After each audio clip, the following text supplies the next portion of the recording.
Buenas tardes.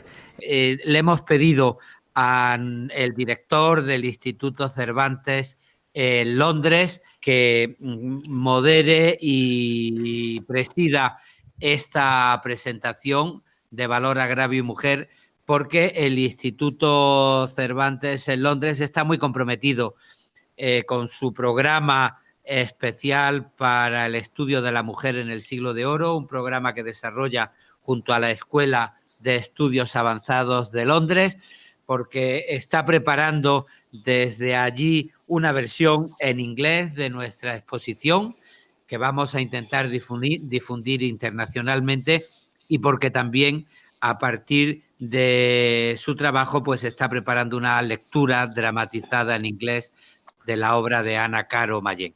De manera que os agradezco a Ana María Rodríguez Rodríguez, Ignacio García e Ignacio Peiró el poder reunirnos aquí en esta presentación de un libro que, como digo, nos hace especial ilusión poder sacar a las librerías y a los ojos de las lectoras, los lectores en español. Ignacio. Muy bien. Bueno, muchísimas gracias, querido Luis, querido director, y desde luego muchas gracias, amigas y amigos, por ocupar las butacas de este salón de actos virtual del Instituto Cervantes para la presentación de hoy, una presentación en la que van a tener un lugar protagonista quienes de verdad saben de literatura, de teatro, quienes de verdad saben de Siglo de Oro, quienes han trabajado sobre la obra de Ana Caro de Mayén, quienes la han editado, estudiado, patrocinado su publicación o llevado a las tablas, ¿no? Valor, Agravio y Mujer. Muchas gracias, Luis, muchas gracias, querida profesora Ana Rodríguez, muchas gracias, querido Ignacio García, director del Festival Internacional de Teatro Clásico de Almagro, por compartir hoy con todos nosotros vuestro tiempo y vuestros conocimientos. Enseguida presentaré a los ponentes que nos acompañan con algo más de detalle, aunque menos del que merecen, pero antes quería hacer alguna consideración al hilo de lo que ha dicho el director del Instituto Cervantes a propósito de la importancia de este libro y, en consecuencia, de este acto para nosotros. De hecho, es tan importante que hemos decidido dar el libro electrónico en abierto, de tal manera que todas aquellas lectoras, todos aquellos lectores que quieran descargárselo, lo puede hacer. Es una lectura tremendamente recomendable.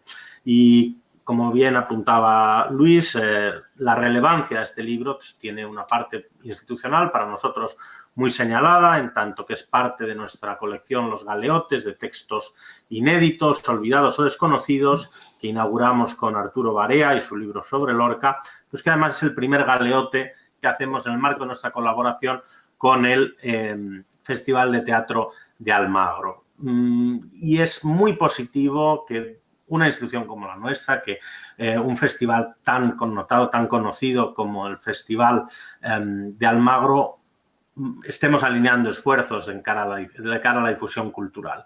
Y aquí entramos ya en el meollo, porque con la edición de Valor, Agravio y Mujer estamos precisamente ante un desagravio a la memoria de Ana Caro de Mayén. En primer lugar, una personalidad reconocida, una escritora alabada en su época, de calidad extraordinaria, pero con el infortunio de que apenas se ha conservado obra suya, siendo obvio que una pieza como Valor, Agravio y Mujer es una obra que no puede salir de la nada, que necesita un humus, que necesita de un talento previo. Suponemos, así nos lo confirmará, esperemos luego, la profesora Ana Rodríguez, suponemos que hubo una parte muy importante de la obra de Ana Caro de Mayén que se perdió posiblemente, como ya nos explicará luego, a su muerte.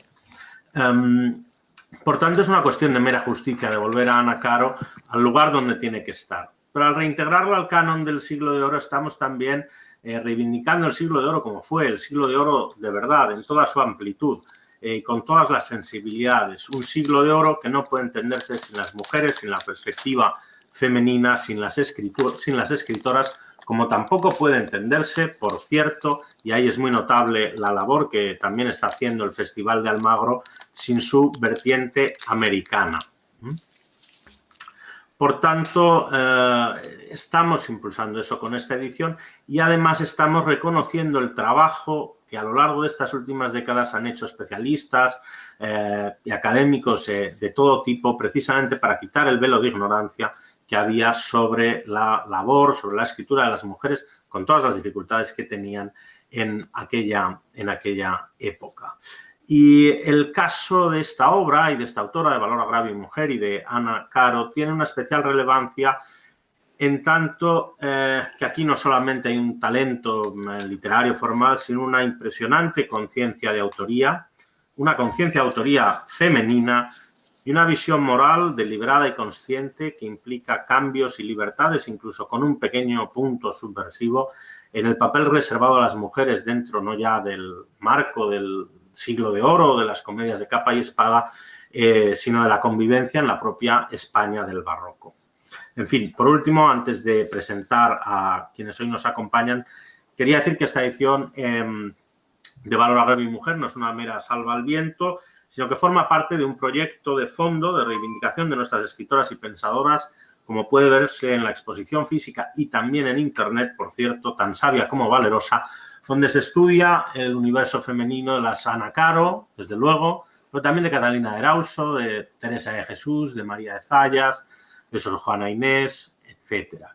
Una exposición que en breve también tendrá su traducción al inglés para llegar a más público y que acompaña todo un programa de estudio de la mujer en nuestro drama barroco que, como bien decía el director del Instituto Cervantes, estamos haciendo desde el centro de Londres con las actividades que ha mencionado. Bien, pasando ya a glosar la trayectoria de nuestros ponentes de hoy, a ellos y a ustedes les pido perdón, pues ya digo que solamente podré citar algunos de sus méritos. En primer lugar, y nuestro anfitrión hoy, Luis García Montero, director del Instituto Cervantes, catedrático de Literatura Española en Granada, en la Universidad de Granada, y antes que todo esto, poeta y escritor muy reconocido desde los primeros 80, Premio Nacional de Literatura, y entre cuyos grandes libros pueden encontrarse Habitaciones separadas o su último éxito, Las palabras rotas. En cuanto a la profesora Ana María Rodríguez Rodríguez, es en efecto profesora de literatura especializada en los siglos XVI y XVII, hablamos de literatura española. Actualmente investiga e imparte sus clases en la Universidad de Iowa y entre sus intereses académicos concretos destacan las relaciones entre cristianos y musulmanes en el ámbito mediterráneo, la literatura escrita por mujeres y el imperio español en Asia. En 2013, la profesora Rodríguez publicó un ensayo en Visor Libros bajo el título Letras liberadas, cautiverio, escritura y subjetividad en la época imperial española y ahora mismo está escribiendo, si no me equivoco, una monografía sobre Filipinas, las Filipinas del imperio colonial, al tiempo que prepara también una edición crítica del libro de Casos impensados, qué hermoso título, por cierto, de Alonso de Salamanca. En cuanto a Ignacio García, es, como se ha dicho, director del Festival Internacional de Teatro Clásico de Almagro, ha sido adjunto a la dirección artística del Teatro Español de Madrid y es programador del Festival Dramafest de México de Dramaturgia Contemporánea. Él ganó el premio al mejor director y al mejor director joven de la Asociación de Directores de Escena de España y también el primer certamen de creación escénica organizado por el Teatro Real de Madrid. Desde el inicio de su carrera ha trabajado en la difusión y conocimiento del teatro del siglo de oro en español, con versiones, escenificaciones y seminarios sobre la materia por literalmente todo el mundo en un sinfín de grandes recintos y con también un sinfín de grandes autores, sin olvidar que en el campo lírico ha realizado la puesta en escena de más de 30 títulos del gran repertorio clásico.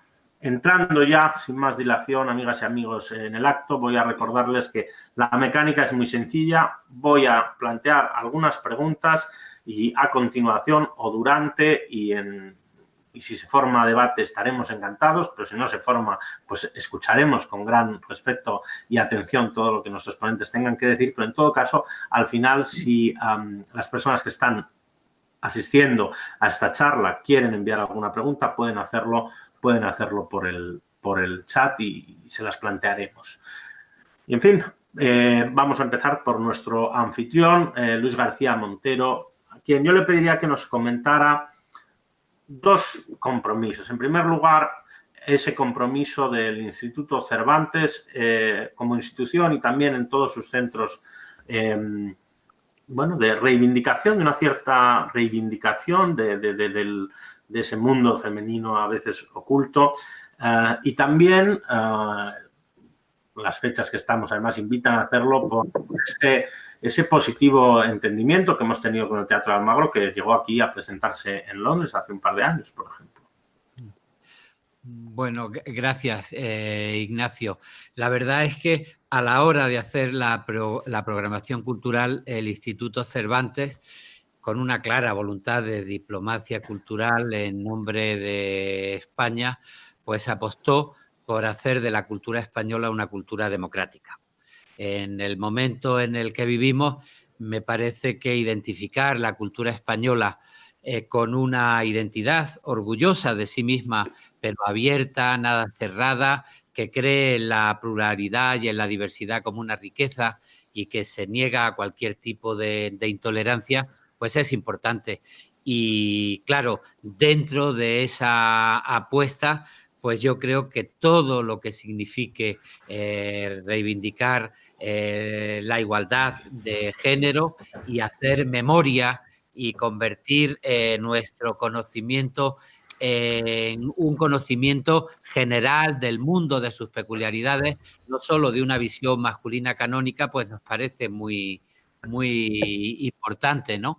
En este sentido, pues se puso en marcha esta exposición de la que hablaba antes, tan sabia como valerosa.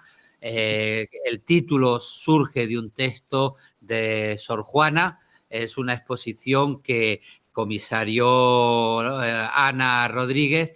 Tuvimos la mala suerte de que estuviese abierta pocos días porque de pronto se nos vino encima la pandemia. A veces nosotros decimos que la vida rima. Ana Caro de Mayén murió por culpa de una peste y parte de sus manuscritos y de sus libros se perdieron porque era costumbre entonces de quemar las propiedades de los enfermos que morían de peste.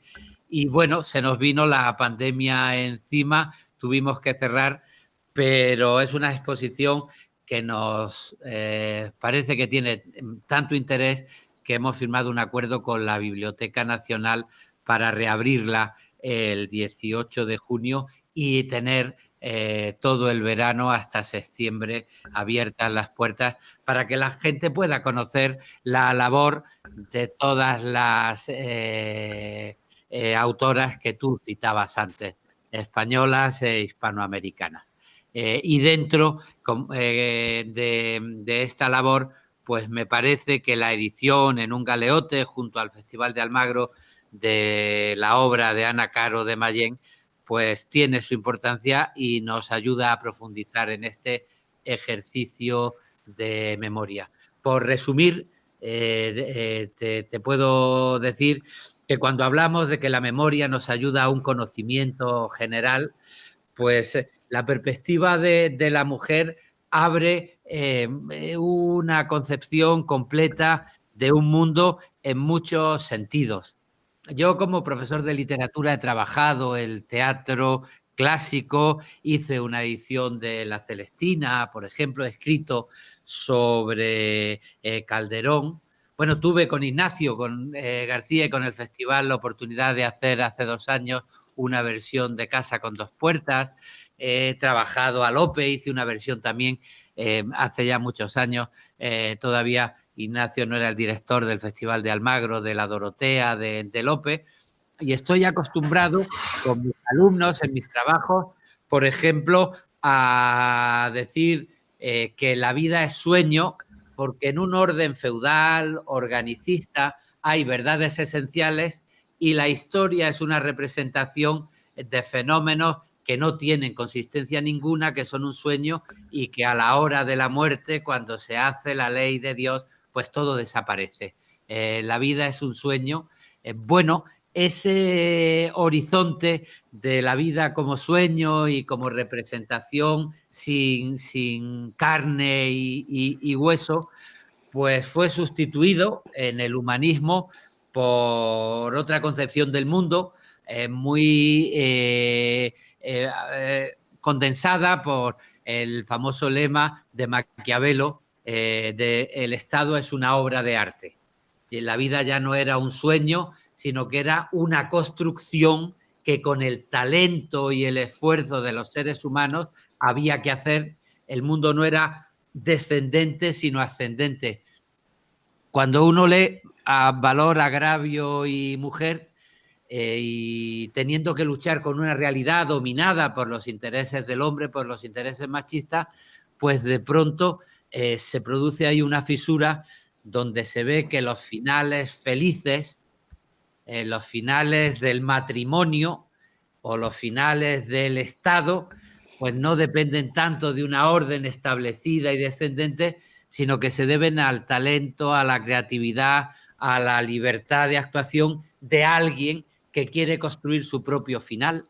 Y fíjate en ese sentido de qué manera el conocer la perspectiva de la mujer nos sirve no solo para ver las ironías sobre la sexualidad de la mujer o no, que se disfraza de hombre, o para ver el orgullo de una mujer que dice, bueno, ahora hay críticas en Madrid porque las mujeres estamos escribiendo en los corrales. Sin embargo, yo quiero recordar el talento de y hacer a la manera de Sor Juana, por ejemplo, también como Ana Caro, una nómina de mujeres que se habían dedicado siempre a escribir con talento. No solo eso, sino que es que cuando pensamos en la manera de entender el Estado, de entender la vida, de entender la realidad del matrimonio, de entender una nueva concepción del honor que no pase por el linaje, sino también por el propio sentimiento subjetivo, pues la mirada de la mujer rompe normas y nos ayuda a ver fisuras distintas. A mí, entre otras cosas, me ha servido para comprender, por ejemplo, que la historia no es lineal.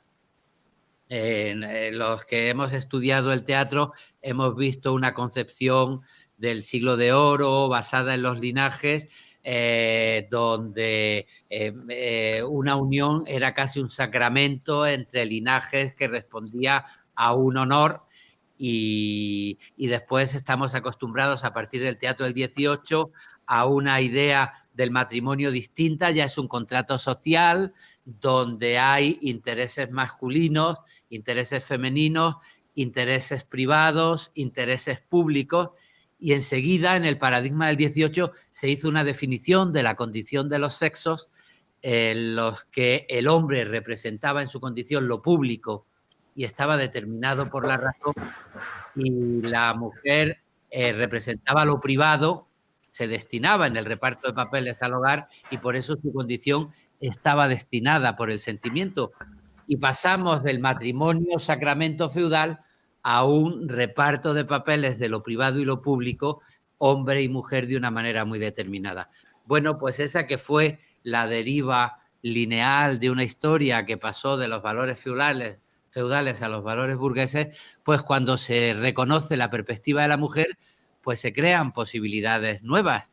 Y a lo mejor el papel de la mujer no es solo lo privado, sino que es también el talento y es también la construcción y el ser dueña de una realidad que pone en duda, por ejemplo, la idea de matrimonio que después se fija en Moratín y que tiene más que ver pues con otras ilustradas que a mí me han recordado a Ana Caro de Mayén, como puede ser, por ejemplo, una escritora, María Rosa Gálvez, que fue un referente en el teatro del siglo XVIII. No estamos haciendo un simple ejercicio de quedar bien al decir que haciendo memoria de la mirada femenina estamos siendo muy igualitarios. Por supuesto, apostar por la igualdad me parece que es una obligación de cualquier demócrata, pero es que además, reconociendo la diversidad, conocemos distintas perspectivas sobre la vida cotidiana, sobre la vida pública, Al fin y al cabo, el escenario es la mejor metáfora del Estado y los desenlaces felices y las preocupaciones sobre el matrimonio pues son una condensación del ser humano que quiere ser dueño de su propio destino.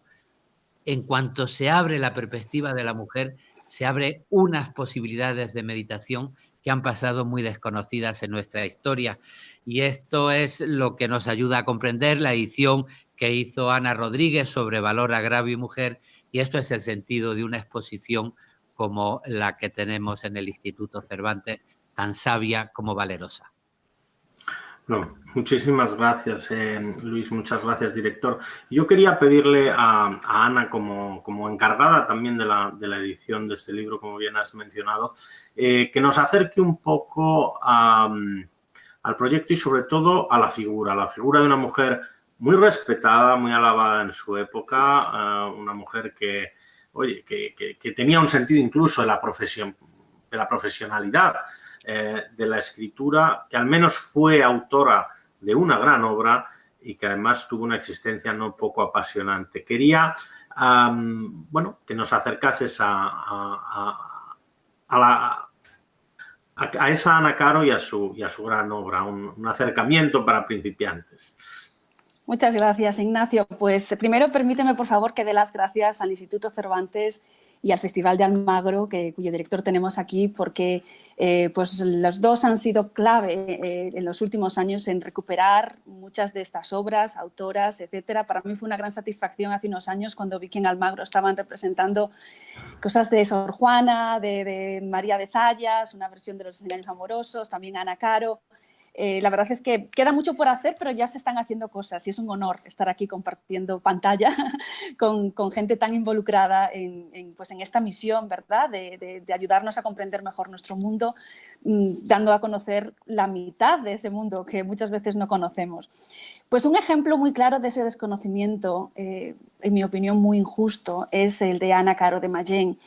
Ana Caro era una escritora muy conocida en su época, muy admirada en su época, se le conocía como la 10ª musa sevillana, así la llama Luis Pérez de Guevara en alguna obra, y es andaluza, se creía que había nacido en Sevilla, pero ahora hay cierta discusión sobre si quizás es granadina. Yo creo que es granadina y además apoyo las investigaciones recientes que hablan de que posiblemente era morisca. Que fue adoptada por los Caro de Mallén a posteriori, le dieron una formación, etcétera, etcétera, pero es probablemente hija de una esclava morisca, algo así, pero todavía queda mucho por investigar. Como sea, tiene formación, lo cual es algo excepcional, porque en esta época, aunque sabemos hoy en día que los índices de alfabetización son más altos de lo que pensábamos en las mujeres en los siglos XVI y XVII, todavía siguen siendo, pues digamos que hay muchas mujeres que no saben leer y escribir y solamente saben leer y escribir las mujeres de los extractos sociales más elevados. Ana Caro tiene la suerte de aprender a leer y a escribir, que no siempre van unidos, porque a las mujeres muchas veces se les enseñaba a leer pues para poder acceder a los textos devocionales, pero no a escribir, porque eso implica una posición activa que no se recomendaba en las mujeres. Mencionaba Luis ahora a los humanistas. Un humanista como Juan Luis Vives, por ejemplo, en su libro acerca de la instrucción de la mujer cristiana, recomienda que las mujeres recomienda la educación, pero no para las mujeres, ¿verdad? Porque se supone que con esto pueden llegar a lugares donde no queremos que lleguen las mujeres, básicamente. Entonces, Ana Caro sí que puede leer, sí que sabe escribir, escribe, crea y además da otro paso más excepcional en su época, da a conocer sus obras, publica sus obras. Escribe obras de teatro, conservamos dos, una de ellas Valor, agravio y mujer y la otra El conde Bartinuplés, que también se representó el año pasado, si no me equivoco, en Almagro, ¿verdad? Y también tiene alguna loa sacramental, autos sacramentales, etcétera, etcétera. Mucho menos de lo que escribió, porque efectivamente, como ya comentó Luis, al morir de peste su obra pues, fue condenada a las llamas. En su caso, por la peste. En el caso de otras mujeres, las obras se quemaron por ejemplo, en el caso de las monjas, que son la mayoría de las escritoras en esta época eran monjas, muchas veces se quemaban las obras por consejo, recomendación o mandato de sus confesores, por ejemplo. Pero en el caso de Ana Caro, no era monja, fue por cuestiones de la peste para limpiar, digamos, la peste, ¿no?, de sus textos. Pero conservamos lo suficiente como para saber pues el gran valor que tienen estos textos, y no es de extrañar que fuera tan valorada por sus coetáneos, no es para nada de extrañar. Yo creo que no le hacemos ningún favor a esta escritora y a ninguna otra escritora intentando decir que sus obras son mejores de lo que son, pero es que es muy buena. Es que no se trata solamente de un ejercicio vacío de recuperación de lo que no conocemos, que en sí tiene valor, también para estudios de difusión cultural, para estudios de transmisión cultural. Es interesante también ver obras escritas por mujeres que a lo mejor no son de la máxima calidad. ¿Cuántas obras hemos visto escritas por hombres que no son de la máxima calidad y las hemos leído, las hemos analizado a lo largo de los siglos? Y yo recuerdo más de una en mi formación como filóloga. Pues también se podría hacer eso, pero es que en el caso de Ana Caro y de algunas otras, ¿verdad?, muchas otras, de hecho, es que son obras de una grandísima calidad, no solamente literaria, no solamente textual, retórica, sino con la manera en la que se relacionan con el mundo en el que viven sus vidas, la manera en la profundidad del pensamiento que tiene Ana Caro en esta obra, por ejemplo, concreta que estamos presentando hoy, acerca de las relaciones de los géneros, acerca del rol de la mujer en la sociedad, acerca de la sexualidad de la mujer. Una cosa que me llamó la atención mucho cuando estaba editando la obra es que nadie había comentado, se había comentado, alguna investigadora americana había comentado que había pues un cierto innuendo sexual, ¿verdad?, en un encuentro en el que está la mujer vestida de hombre, Leonor, la protagonista, con otro personaje femenino, pero lo que se habían olvidado un poquito de anotar, me parece hasta ahora, si no me he perdido nada, es que hay ciertas bromas sexuales muy picantes, muy picantes, ¿verdad? Que es que muy llamativo, porque a mí me hace pensar en la forma en la que esta mujer, Ana Caro, interpretaba pues las relaciones, se sentía con la libertad de poder, en boca del gracioso, por supuesto, que es donde es aceptable, pero de hacer, sabiendo todo el mundo que es una autora, hacer este tipo de bromas. A mí me hace pensar acerca de la mojigatería supuesta de la mujer de esta época, me lo hace poner en duda, honestamente, porque, porque esta mujer hacía estas bromas sin ningún tipo de reparo. Entonces, hay una parte de esta época, yo que me dedico a estudiar los siglos XVI y XVII, llevo 25 años estudiando esta época, hay muchas cosas que no conocemos y nos hemos acostumbrado a tener, sobre todo con los siglos XVI y XVII, el gran siglo de oro, nos hemos acostumbrado a dar por sentadas muchas cosas.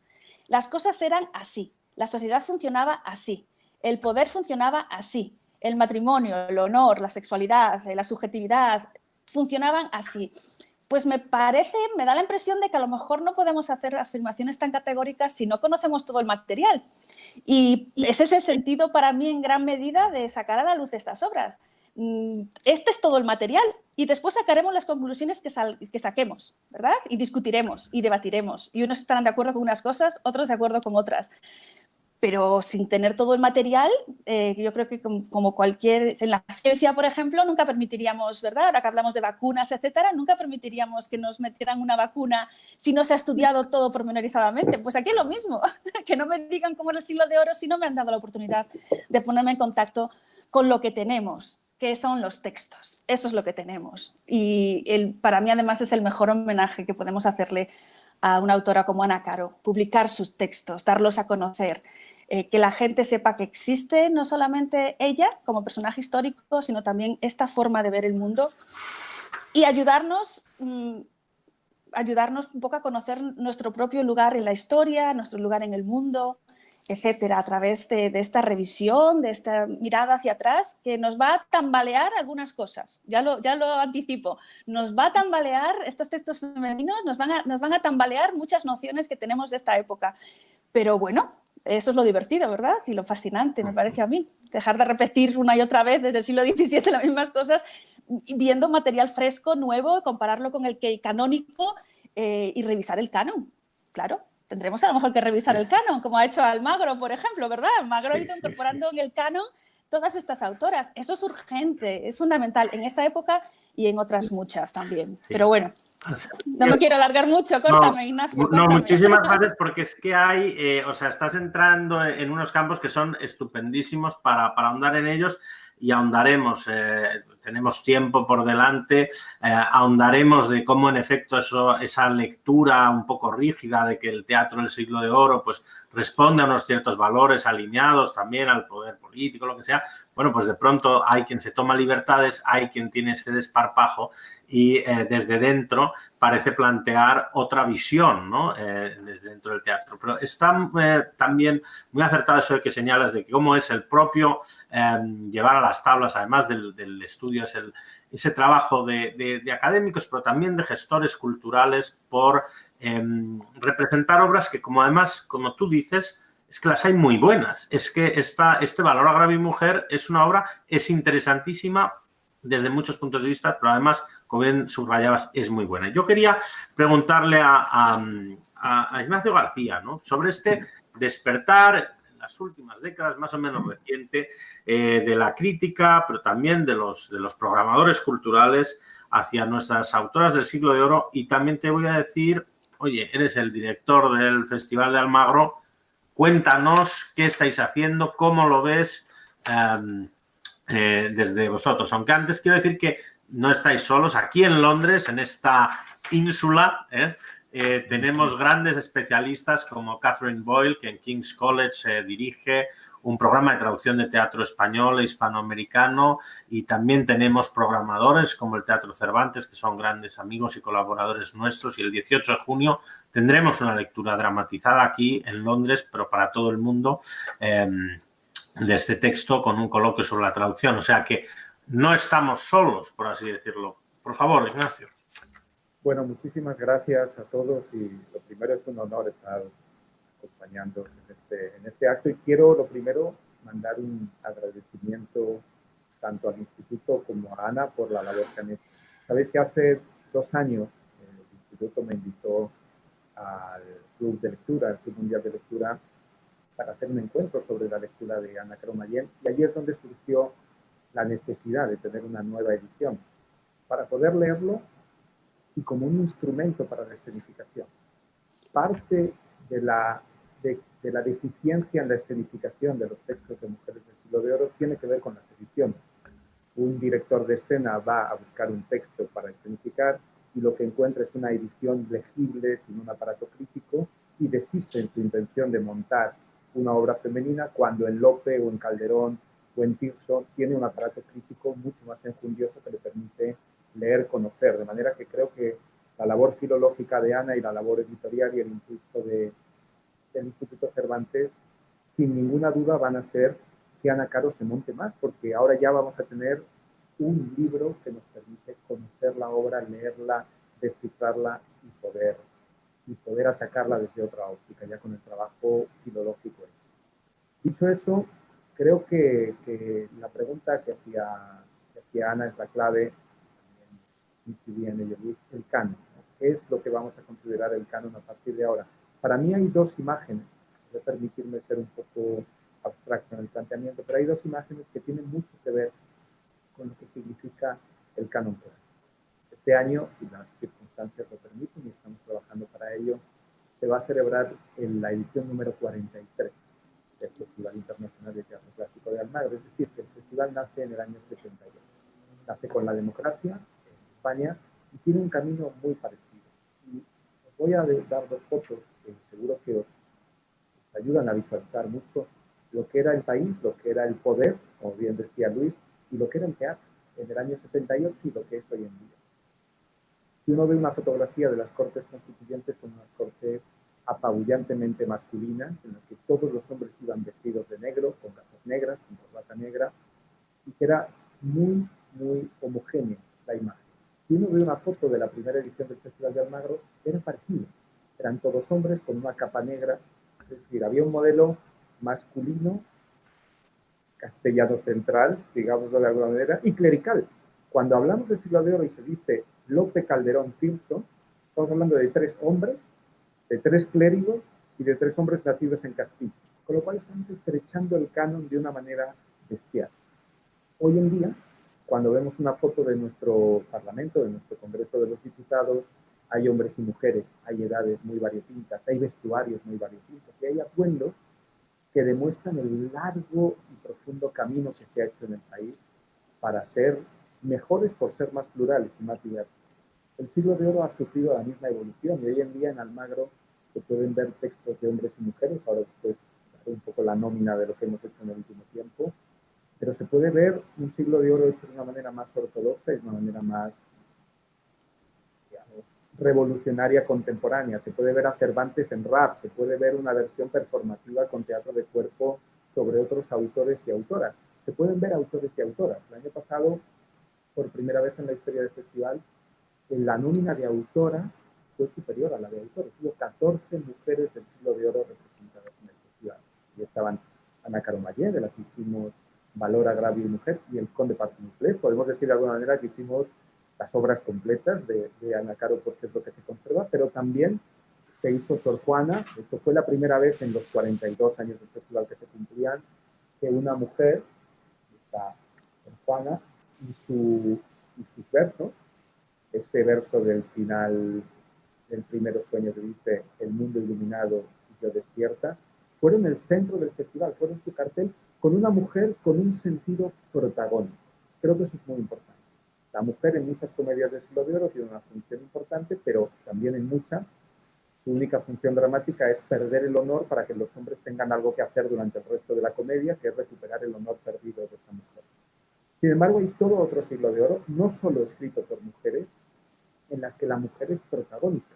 En Valor, Agravio y Mujer, una mujer decide jugar a la seducción y es mejor que los hombres seducir.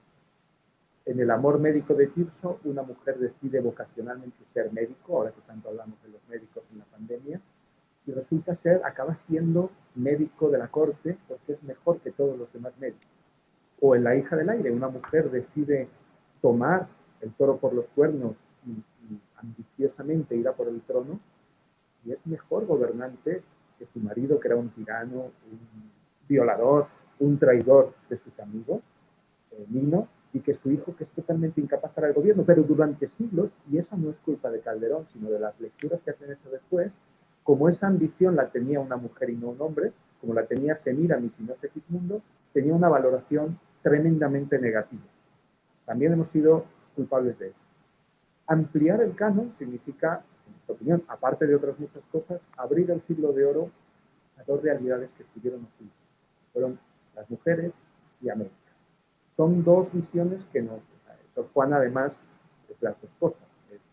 Tiene ese componente mestizo que decía también Ana, hablando de Ana Caro de Mayén, y tiene esa visión periférica y esa visión absolutamente diferente, pero también Juan Ruiz de Alarcón llega desde la provincia mexicana, desde Tasco, y consigue triunfar en los corrales de comedia. Con América y con las mujeres haremos un mejor canon, y no es una concesión ni una cuota de género. En los últimos años, el Festival de Almagro, parte de los mayores éxitos que ha cosechado ha sido Desengaños Amorosos, de María de Fallas, dirigido por Ainhoa Amestoy. Nacida Sombra, un espectáculo sobre Santa Teresa, dirigido por Rafaela Carrasco. Ha sido estas versiones de Valor, Agravio y Mujer y del Conde Partimuflé, de manera que lo que hacemos es aprovechar una oportunidad para mejorar nuestro siglo de oro y para corregir un error histórico. En el siglo de oro, en el que tantas veces me agrada mucho escuchar a Luis siempre en ese orgullo de lo que somos como cultura en una visión abierta y libre de nuestra cultura, porque muchas veces cometemos un segundo agravio y de un plumazo decimos que las mujeres estaban tan reprimidas en el siglo de oro que no podían escribir o que no podían recibir. No, y lo hacían, y nuestro deber es que se vea lo que hicieron en su día, porque además al verse, como decía Ana, vemos cuál es la calidad de sus textos, porque además si no las representamos y de un plumazo nos quitamos el debate diciendo no se representaba, estamos cometiendo un doble agravio, el de lo que sufrieron en su época para escribir y el de ahora invisibilizarlas de nuevo, porque además creo que a veces nos falta esa perspectiva, aprovechando que tenemos al director del Cervantes de Londres, cuando estuvimos hace 2 años presentando el festival allá, yo les decía, oigan, nosotros tenemos a María de Fallas, a Ana Caro de Mayén, a Ángela de Acevedo y a todas las portuguesas que escribían en castellano también, a Sor Marcela de San Félix y a todas las que escribían en los conventos. ¿Ustedes tienen esto? Esa sociedad, esa cultura anglosajona tan abierta, ¿tenía mujeres actuando como la Calderona o la Baltasara? No, estaba prohibido, en los teatros isabelinos estaba prohibido, y nosotros teníamos grandes empresarias y grandes actrices, y sin embargo la leyenda negra ha construido un relato en el que los represores eran los españoles que tenían a las mujeres absolutamente arrinconadas, y estaban funcionando como autoras profesionales, como el caso de Ana Cara de Mayén, como actrices profesionales y como empresarias teatrales que se encargaban de la paga de nóminas a todo un elenco. De manera que creo que ese nuevo canon nos permite estar orgullosos de nuestro siglo de oro de otra manera, de una manera más amplia, con las mujeres y con el universo americano. Y solo para acabar, hay otra imagen, igual que antes, creo que es muy gráfica la imagen de lo que era el Parlamento en el 78 y lo que es ahora, para entender también lo que el siglo de oro ha hecho como evolución, que son las meninas. A mí me gusta defender siempre que las meninas y los corrales de comedia ejemplifican lo mejor de lo que fuimos en el siglo XVII. Y siempre hago el mismo desafío. Díganme un pintor de otro país en el siglo XVII que se atreviera en un mismo lienzo a poner a los reyes, a los empleados de la corte, a la princesa, al perro, al artista, al aposentador mayor de palacio, que era Velázquez, todos al mismo nivel, planteando, y esto es lo más importante del siglo de oro para mí, un ejemplo de un modelo de convivencia más adelantado que el que era en su tiempo. El artista se inventa un lugar de convivencia armónica que no existe en la calle y que no existe en la sociedad. Y eso es lo que hacen también autores y autoras del siglo de oro. El corral de comedia se convierte en un espacio democrático en el que las mujeres pueden decir y hacer cosas que no pueden decir y hacer en la calle. Pueden hablar a los hombres de una manera como no pueden hablarles en la calle. Creo que ese es el valor, y desde el Festival de Almagro esa es la herencia que nosotros tomamos, la de plantear hoy en día, como plantearon en el siglo de oro, un modelo cívico de convivencia que nos permita soñar una sociedad mejor y que el teatro sea un elemento de transformación para ello. Muchísimas gracias, Ignacio. Es muy interesante lo que dices. Además, también no es solamente el género, es también el lugar. Por ejemplo, en el ámbito hispanohablante, bueno, estamos hablando del Festival Internacional de Teatro Clásico de Almagro, ¿no? Quiero decir, aquí así fue siempre, estuvo siempre muy centrado en Londres cuando, bueno, de hecho también en América tenía gran éxito nuestro teatro, y eso es algo que ha subrayado, por ejemplo, un especialista en siglo de oro como es Jonathan Thacker, catedrático en Oxford y gran amigo también de esta institución, y con quien estuvimos hace poco también, que cuando estuvo aquí el director del Instituto Cervantes, a quien, por cierto, aprovechando que tenemos con nosotros, es catedrático de literatura, yo le quiero preguntar y poeta por el valor formal, pero más allá del valor formal, de la belleza de los versos de Ana Caro, también le quiero preguntar por cómo revoluciona un poco el corsé, si es que hay tal corsé, de esa comedia, ¿no? de capa y espada, esa comedia de enredos, de honor. Y antes de eso quiero saludar, por cierto, a todo el mundo que nos está siguiendo. Hay gente en Dallas, por supuesto en Londres, en Chile, en Turquía, en Brasil. Un saludo a todos ellos. Luis, por favor. Sí. Bueno, yo recojo cosas que me parecen importantes y que han dicho Ana y también Ignacio.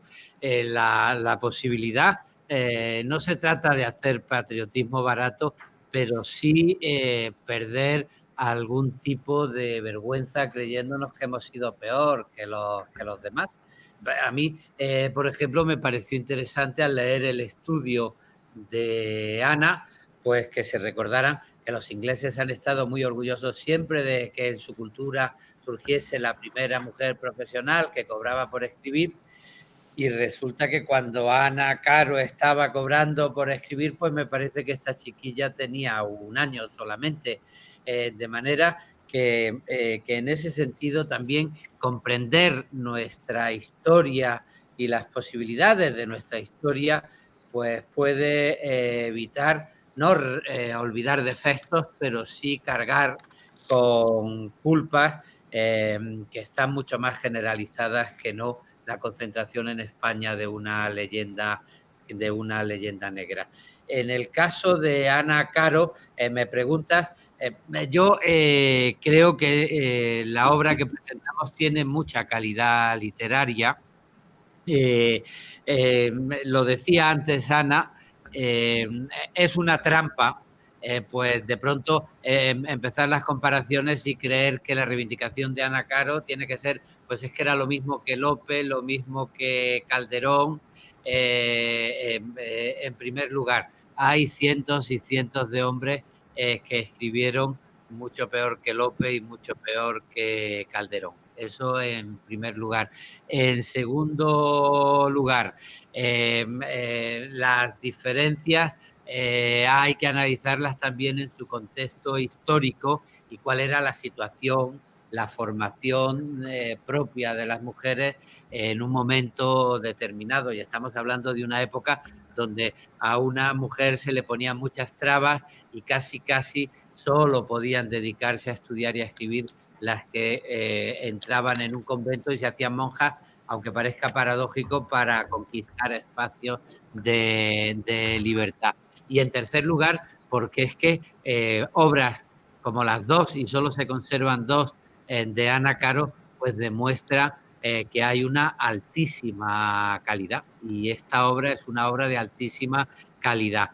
A la hora de utilizar el verso, pero también a la hora de establecer la trama, cómo se perfilan personajes, cómo se crean situaciones de ambigüedad, cómo una mujer se hace dueña de su propio destino disfrazándose de hombre, qué tipo de situaciones de ambigüedad se generan, cómo hay otra mujer que se enamora de ella, de una mujer disfrazada, y la frontera que se establece ahí en las relaciones, como un Don Juan que humilla a una mujer y la agravia, después puede sentirse por celos reenamorado de esa mujer, y cómo el enredo típico de estas obras pues se genera con mucho talento y después se resuelve con mucha agilidad, cosa que otras veces pues estamos acostumbrados a que estos enredos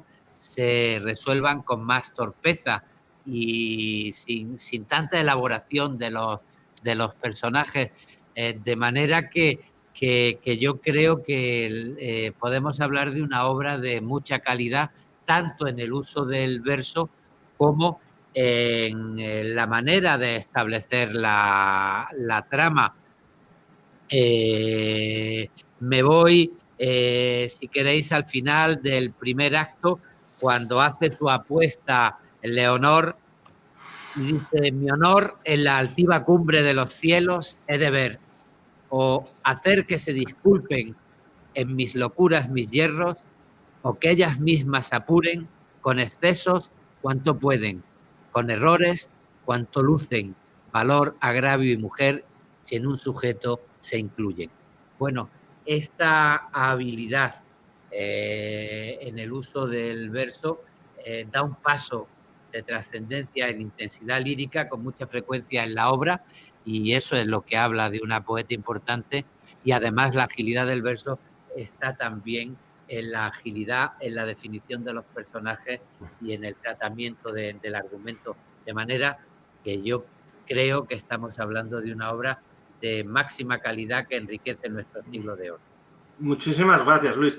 Y por los personajes quería preguntar yo a Ana Rodríguez, ¿no? Porque parece haber una constante de fondo en la obra, más allá de que igual no es tan casual que se llame Don Juan, uno de los personajes masculinos, que es como ellos, la verdad, y no creo que sea inocente, como nada lo es en una comedia de estas características. Bueno, está claro que parece que la mujer o las mujeres, Leonor y Estela, mandan, mientras que ellos son en general un poquito más torpones, menos de fiar, etcétera. Luego a veces son ellas quienes toman la iniciativa, incluso con algo que imagino yo que no sería la costumbre de la época, como es que le pide matrimonio una al otro, ¿no? fin, si pudieras ahondar un poco allí. Sí, claro. Bueno, pues efectivamente, yo no sé, de las personas que nos están escuchando, no sé quiénes habrán leído ya la obra, a lo mejor no mucha gente. Entonces, simplemente introducir un poquito, ¿no? Presentar un poquito el tema. Esta es una comedia de enredo, una comedia nueva del estilo de Lope de Vega, por ejemplo, pero el enredo muchas veces, como recomendaba Lope en su arte nuevo de hacer comedias, se basa en el amor, se basa en el honor. Pues él recomienda a los autores, y Ana Caro obviamente él sigue su recomendación, de utilizar estos temas porque siempre provocan como mucha atracción por parte del público. Entonces se trata de eso, se trata de una mujer que en Sevilla es deshonrada por este don Juan, cuyo nombre obviamente no es casual, ¿verdad? Esto no soy yo la primera persona que lo dice, pero es una especie de subversión y relectura del don Juan de Tirso, claro, en Sevilla además, efectivamente. Entonces es una relectura del don Juan de Tirso de Molina, claramente. Pero él la burla y se va a Flandes, ¿no? A Bruselas. Y esta mujer, pues, básicamente toma el control de la situación y se va a Bruselas persiguiendo a este don Juan para, a priori, vengarse de él. Él ya busca venganza. Y a mí siempre me recuerda aquí mucho a una cita que tiene María de Zayas, que es otra de estas grandes escritores, a lo mejor incluso más conocida por quienes están escuchando ahora mismo, estas escritoras del siglo XVII. Y María de Zayas reclama en una de sus obras la oportunidad que deben tener las mujeres, no solamente de acceder a las letras, sino también a las armas, para poder ser ellas las que puedan vengar su honor si es necesario, ¿verdad? Porque no era lo habitual, no era lo habitual. Pues esta mujer, Leonor, la protagonista de Valor Agrario y Mujer, se va a Bruselas para vengarse y esa es su intención, pero después, poquito a poco, digamos que va manipulando la situación para llevar la trama a otras... No quiero contar el final, aunque bueno, va a salir. El final feliz en esta época un poco son los matrimonios, ¿no? Y hablaremos de eso, que no supone una claudicación por parte del personaje femenino en ningún caso, me parece a mí, en esta época. Pero bueno, esa es la cuestión. Cuando uno lee la obra por primera vez, sobre todo, y recuerda después de leer la obra los personajes como más impactantes, uno se queda con Leonor, que se viste de hombre y pasa por Leonardo, y Estela, la otra protagonista femenina. En cambio, los personajes masculinos, como don Juan, ¿verdad? Don Juan, en fin, varios otros personajes, casi no los recuerdas, pero casi parecen como una especie de representación de los defectos de la masculinidad más tóxica de la época, ¿verdad? Son hombres, pues, obsesionados con el honor. Don Juan es celoso, es pusilánime, es cobarde.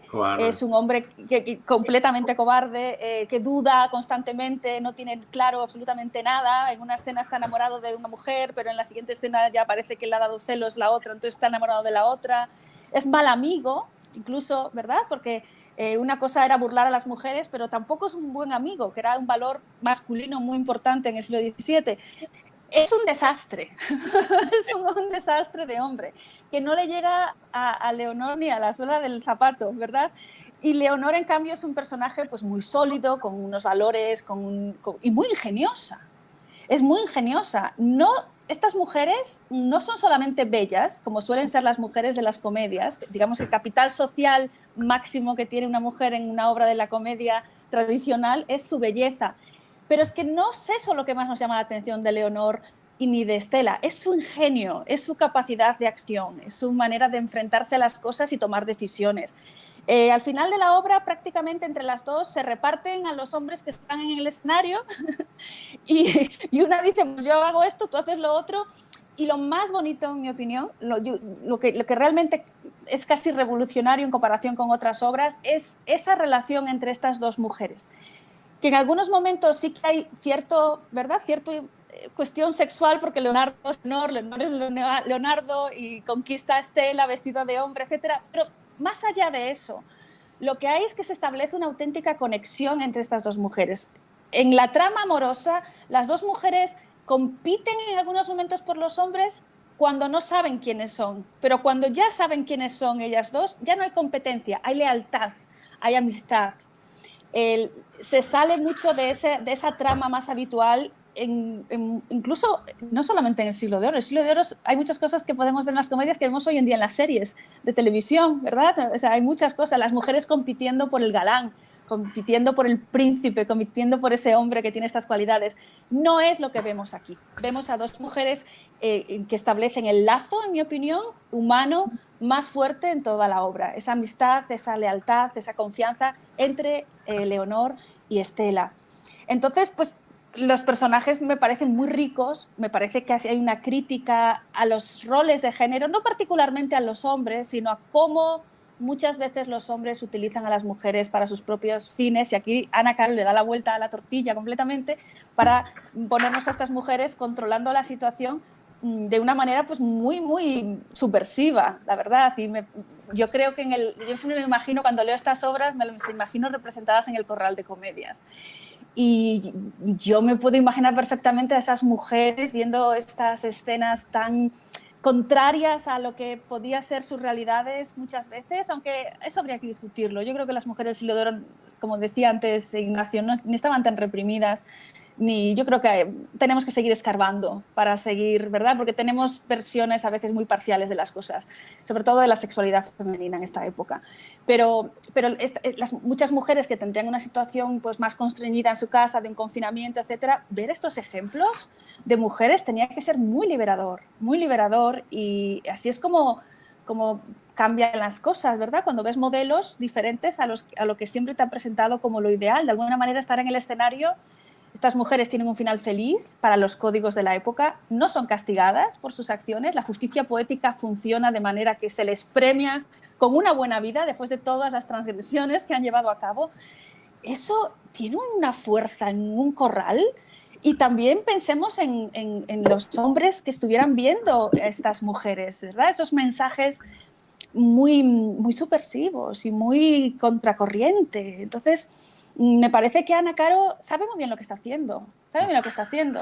Es curioso incluso que, y por boca del gracioso, que supongo es quien puede hacer ahí un poquito de conciencia o de crítica, ¿no? Casi que también se habla de los señores y de los criados. En un momento dado, ante esos dos cobardicas que son don Juan y don Fernando, tienes a uno de los graciosos que dice, oiga, ¿y por qué no puedo ser yo más valiente, ¿no? que los señores? Yo quería ya, perdónenme si me veis aquí porque estoy con, entre comillas, estudios centrales que me pasan alguna pregunta y me dan alguna información. Sí quería preguntarle a Ignacio García, y ya vamos, luego haré una en sentido contrario, pediré ya una pequeña cierre primero a Ignacio, luego a Ana y luego al director del Instituto Cervantes, a Luis García Montero, unas palabras de conclusión. Pero antes quería preguntarle al propio Ignacio, ¿cómo es la respuesta del público? ¿Qué dificultad tiene? ¿Cómo es llevada a las tablas? ¿Cómo funciona? ¿Se entiende? ¿Y cómo entronca eso con ese propósito que tenéis en Almagro de construir ciudadanía desde los clásicos? Pues se entiende de maravilla. La verdad es que es un camino en el que llevamos mucho tiempo. Yo tuve la suerte de montar a Sor Juana Inés de la Cruz y sus empeños de una casa hace ya 19 años. Es decir, que la pelea porque las mujeres del Siglo de Oro estén en los tablados de Almagro es una pelea que comencé mucho antes de ser director del festival. Pero en estos años, como decía ahora, ha sido una enorme satisfacción ver que lo que era una apuesta del equipo de dirección, del patronato, por dar un lugar, no se ha convertido en ningún caso en una cuota, sino todo en lo contrario, en una oportunidad para hacer un festival mucho mejor y mucho más atractivo. Decía ahora Ana, hombres y mujeres en el público, ven teatro de hombres y mujeres. Eso pasaba en el siglo XVII y eso es lo que tenemos que conseguir que pase ahora, porque ahí es donde vemos los diferentes modelos que aparecen. Hablaban ahora tanto Luis como Ana de los graciosos. Quiero recordar que Sor Juana tiene un gracioso que es Castaño en Los empeños de una casa, que se traviste a la vista del público para hacer también una escena en la que él se viste de mujer, es lo contrario de lo que vemos en Valor, agravio y mujer, y que cuando se acaba de vestir de mujer es seducido por un galán. Entonces son dos hombres los que hacen esa escena contravestimientos. Se producen múltiples variaciones sobre los mismos temas, sobre modelos muy consolidados. El modelo de Lope es clarísimo.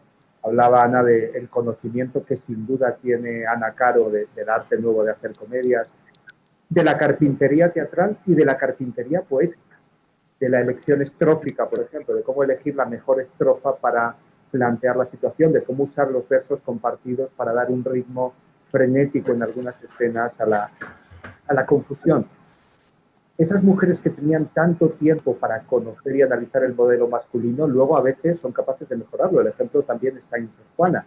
Ella toma una comedia no de las mejores de Calderón, que es Los empeños de un acaso, totalmente olvidada hoy en día, y a partir de eso hace una lectura paródica, que es Los empeños de una casa, que sí está en el canon, cuando la obra de Calderón está olvidada.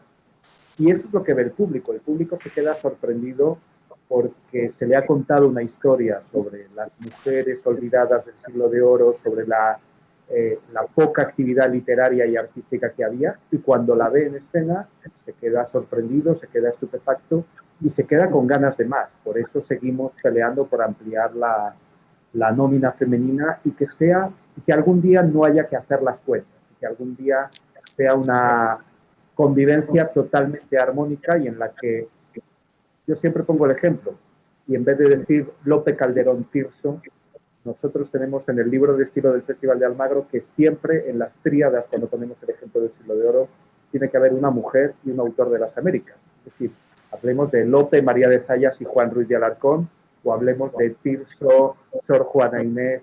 Siempre intentemos dar una visión para que algún día la hayamos integrado, porque el público la integra a la absoluta perfección. Los números de afluencia de espectadores, la respuesta en las encuestas que hacemos a los espectadores no marcan ningún tipo de diferencia, al contrario. La autoría femenina, igual que la dirección femenina, que es prácticamente paritaria. El año pasado, un 45% de los espectáculos que se presentaron en Almagro estaban dirigidos por mujeres también. Es parte de nuestra normalidad, es parte de esa mitad del mundo que no nos podemos perder, y creo que debemos entre todos conseguir que llegue un día en el que quien no haga esa normalización de equilibrio en la convivencia entre autores y autoras en el siglo de oro o en cualquier época sea la rara avis, y no como ahora, que seguimos siendo la rara avis quienes, digamos, encontramos programaciones de equilibrio en el género, en la ubicación geográfica y también en el estilo y la aproximación. Muy bien. Muchísimas gracias, Ignacio. Ya también para ir terminando, Ana, bueno, a mí me gustaría alguna reflexión tuya sobre algo en lo que hace énfasis Ana Caro en momentos importantes de la obra, como puede ser el final, y antes, cómo hay una conciencia de autoría, cómo además esa conciencia de autoría es también una conciencia de tradición o de pertenencia, ¿no? De no estar sola, ¿no? De también un grupo de pertenencia, ¿no? A esa tradición femenina.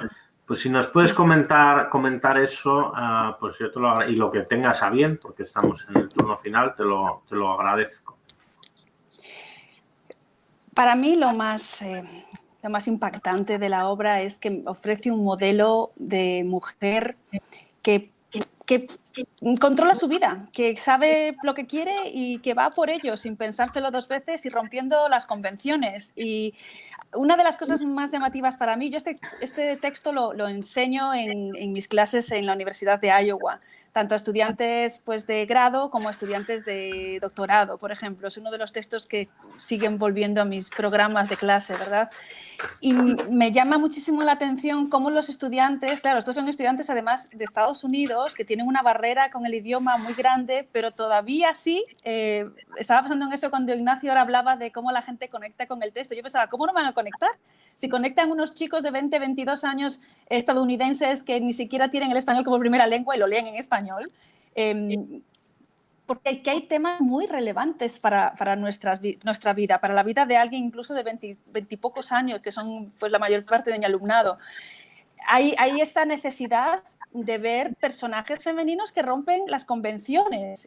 Parece mentira, pero que luchan por sus intereses, que se enfrentan a lo que sea necesario y que consiguen, digamos, sus fines, ¿verdad? Eso para mí es algo fundamental. Y en esta obra lo vemos como un personaje central, femenino, que claramente rompe todas las convenciones al vestirse de hombre. Ella puede hacer cosas que ya podía hacer antes de vestirse de hombre. Es casi nos está diciendo a la cara, las mujeres podemos hacer todas estas cosas, tenemos que disfrazarnos para poder hacerlas, pero ya podíamos hacerlas antes. De alguna manera, como dice ella, mi agravio cambió mi ser. Es que no cambió mi ser, es que yo ese es mi ser. Y la única manera en que aceptéis estas características mías es que yo me vista de hombre, ¿verdad? Volviendo al tema de la autoría, que es fundamental, y antes creo que no lo comenté suficientemente, Ana Caro, igual que Sor Juana, igual que María de Sayas, constantemente reivindican su autoría. Y los últimos pasos de Valoria Greve y Mujer hablan de eso, con una captatio benevolente, pidiendo disculpas al público, etcétera, pero con esa excusa, vuelvo a decir, su autor es una mujer. Sí. Y ella además establece en su obra, igual que Sor Juana, una nómina de autoras que son su tradición, que son sus modelos, y no solamente otras, ¿verdad? También de personajes sabias y valerosas, como diría Sor Juana, que por eso me gustó mucho llamar así a la exposición. Mujeres que tienen valores que no se asocian normalmente con las mujeres, pero que son ya una tradición de la que seguir. Y esa es la clave para conocer estos textos, seguir dando a conocer esa tradición. Perdona si me alargo. No, porque te voy a pedir, bueno, nada, medio minuto para unas preguntas que nos han entrado y que la verdad es que me saben muy mal. Si no pudiésemos darles una pequeña contestación, están dirigidas además a ti específicamente, y es ¿a qué te refieres cuando dices que el matrimonio no es una claudicación del personaje femenino? Y luego si podría haber una influencia en Ana Caro al hablar de la solidaridad de personajes femeninos por haberse conocido Ana Caro, la propia Ana Caro y María de Zayas. María de Zayas y Ana Caro se hablan la una a la otra a través de sus obras. María de Zayas habla en alguna de sus obras sobre Ana Caro, que está triunfando en Madrid y que está pues, sorprendiendo a todo el mundo con sus obras. Y Ana Caro también habla de la maravillosa María de Zayas. Son muy conscientes de que son son diferentes al resto de los autores con los que están y se apoyan mutuamente, se valoran mutuamente incluso en el texto, ¿verdad? Sabemos que se conocieron, sabemos que se valoraron. Efectivamente, es que eso es una de esas cosas, esa comunidad femenina, la creación de una comunidad femenina, de la que se ha hablado mucho en épocas más recientes, pero tener una tradición, tener una compañía, tener unos modelos, cuando eres consciente de que tienes que romper y superar obstáculos que son diferentes de los que tienen tus compañeros. Es lo mismo que cuando una chica joven ve a una mujer pues 20 años mayor que ella haciendo ciertas cosas. Eso es una inspiración. Pues básicamente es lo mismo para mí, es una inspiración en ese pasado, en todas esas autoras clásicas y en las contemporáneas, ¿verdad? Ellas se inspiran mutuamente la una a la otra y son muy conscientes de que tienen que formar esa comunidad femenina. De hecho, una de las primeras autoras que ya en el siglo XIX recuperó a María de Zayas, por ejemplo, fue Emilia Pardo Bazán, en su biblioteca de autoras de biblioteca de mujeres, creo que se llama, si no recuerdo mal ahora mismo. Es ese hilo, ¿verdad? Es ese hilo del que se tira, porque la existencia de modelos, la existencia de ejemplos que seguir es fundamental cuando eres pues una minoría o cuando tienes que atravesar obstáculos mayores que el resto de sus compañeros, en este caso. En cuanto al matrimonio, desde nuestra sensibilidad moderna, que esta mujer, después de atravesar toda Europa, enfrentarse a todos y vestirse de hombre, ser infinitamente más inteligente, más ingeniosa, más todo, que Don Juan acabe casándose con Don Juan, vaya, spoiler, pero bueno, ninguna sorpresa. Nuestra sensibilidad moderna nos deja un poquito decepcionados. Y eso me enfrento yo siempre en todas mis clases. Mis alumnas, sobre todo, me dicen, ¿pero por qué se casa con él? Pues es que ese es el final feliz que puede tener esta mujer.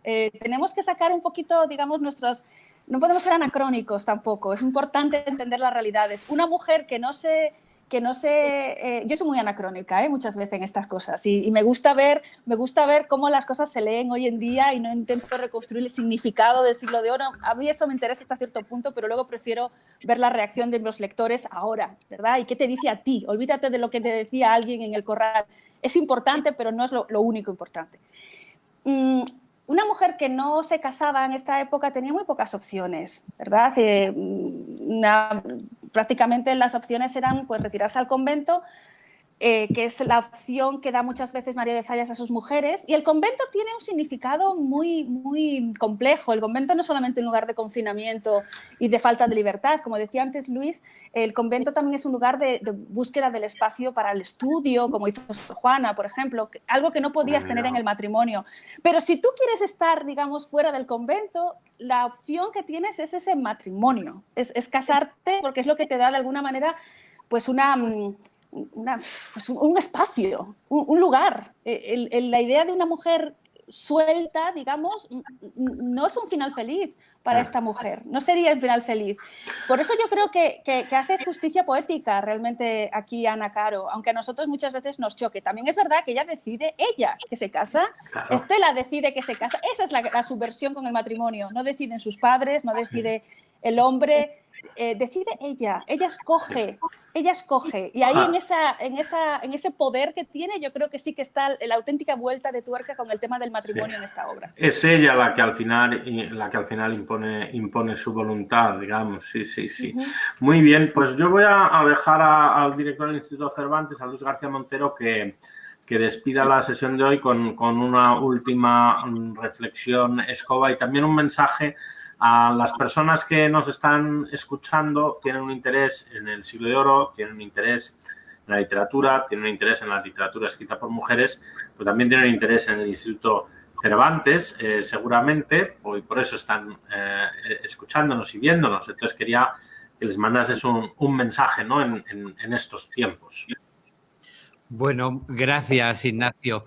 Repetimos con frecuencia en el Instituto Cervantes que enseñar un idioma no es enseñar un vocabulario, es compartir una cultura. Y para nosotros es muy importante compartir una cultura llena de diversidad, de voluntad democrática, como es la cultura española, y esa es nuestra diplomacia cultural. Antes de dar las gracias a Ignacio, al Festival de Teatro de Almagro y a Ana, quiero decir que en efecto la obra acaba bien, y eso es muy importante en el horizonte de la época, porque mujeres activas estamos acostumbradas a verlas en la literatura desde la Edad Media. Mujeres activas que hacen cosas, pero normalmente eran símbolo del pecado, eran símbolo del mal. Cuidado que cuando la Celestina se pone a trabajar, cuidado que cuando la Trotaconvento se pone a trabajar, cuidado con las serranas del Marqués de Santillana, las cosas acaban mal, porque son lobos con la piel de cordero o lobos directamente en representación del pecado. Que todo ese discurso se cambie aquí por la capacidad de que el honor se constituya en subjetividad, en ser femenino, y que el deseo de ese ser acabe bien y se haga dueño del propio destino, yo creo que tiene una lección subversiva muy, muy fuerte, como el asunto de la solidaridad de los que han hablado Ignacio y Ana. Yo estaba recordando un hermosísimo poema de Carolina Coronado, también en otro momento del siglo XIX muy significativo, cuando ella dice: una mujer es como una flor de agua, si está sola, cualquier corriente se la lleva, si se juntan muchas y son capaces de unir sus raíces, entre todas se defienden. Bueno, pues mucho de eso hay ya en este texto de Ana Caro, y a mí esto me sirve para decir que quien comprende la diversidad del mundo como riqueza no solo comprende mejor su presente, sino que aprende a mirar al futuro con muchas más posibilidades, ¿no? Y eso es lo que intentamos, no solo recordar el pasado como nostalgia, sino también como argumentación para mirar un futuro que está lleno de posibilidades, que nos compromete a todos, a las personas, a las instituciones, y yo agradezco la labor que el Instituto Cervantes está haciendo, no desde la sede, sino también desde los centros, y es la labor muy señalada del Instituto Cervantes de Londres y de su director Ignacio Peiró, y agradezco mucho la colaboración con el Festival de Almagro. Gracias, Ignacio. Tenemos que vernos en esta edición del festival presentando la edición de Ana Caro en el Festival de Almagro, que espero que vaya muy bien, y agradecer mucho la labor de la profesora Ana Rodríguez Rodríguez, que nos ha permitido hacer una edición estupenda. Como las mujeres son una flor de agua que se unen, quien lea el estudio pues leerá citas a Lola Luna, citas a Juana Esquivia y citas a otras mujeres que ya nos adelantaron el conocimiento de Ana Caro. Muchísimas gracias. Solamente el recordatorio que mañana esta presentación estará subida en YouTube y que se pueden descargar el libro El Galeote en versión electrónica en la página web del Cervantes. Muchísimas gracias a nuestros ponentes y también a quienes nos habéis escuchado.